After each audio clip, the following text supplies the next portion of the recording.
दुनिया में किसी को भी बका हासिल नहीं है। एक दिन अब्बासी खलीफा हारून रशीद को गुलाब का एक नादिर पौधा पेश किया गया। खलीफा ने उसे अपने खास बाग में लगवा दिया। हारून रशीद ने बागबान को हुक्म दिया कि इस पर खास तवज्जो दी जाए। जब इस पर पहला फूल खिले तो उसे मेरे पास लाया जाए। कुछ वक्त गुजरने के बाद पौधे ने जड़ पकड़ ली। दिन गुजरते गए, वो कली गुलाब बन गई। जब बागबान खलीफा के पास फूल ले जाने के लिए बागीचे में आया तो उसने गुलाब के पास एक बुलबुल को गाते हुए सुना। वो ये मंजर देखता रहा। बुलबुल गुलाब के पास गाती रही और फिर गैर मुतवक्के तौर पर अपनी चोंच से फूल को नोच डाला। बागबान फौरन खलीफा के पास गया और उसे सूरत हाल से आगाह करके माफी मांगी।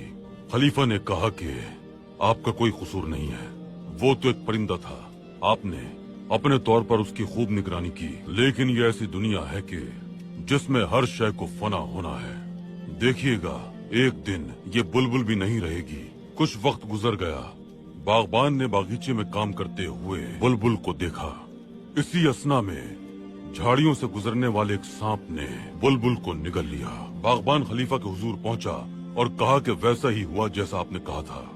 खलीफा ने कहा, मैंने आपको बताया तो था कि बुलबुल भी इस दुनिया में नहीं रहेगी। इस दुनिया में आपका किया हुआ हर अमल आपका ताक़ुब करता है।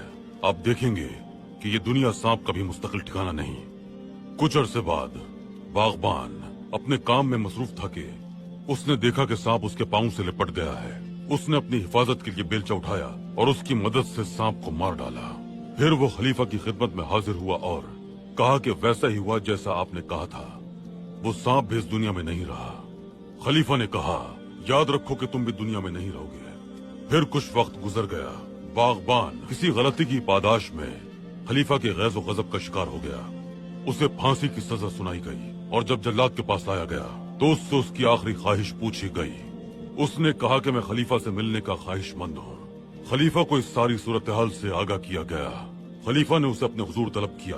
उसने कहा कि खलीफा, क्या आपको याद है कि आपने गुलाब का पौधा मुझे निगहदाश्त के लिए दिया था और उस पर खिलने वाले गुलाब को बुलबुल ने नोच दिया। जब मैंने आपको आगाह किया तो आपने फरमाया कि ये बुलबुल भी नहीं रहेगी।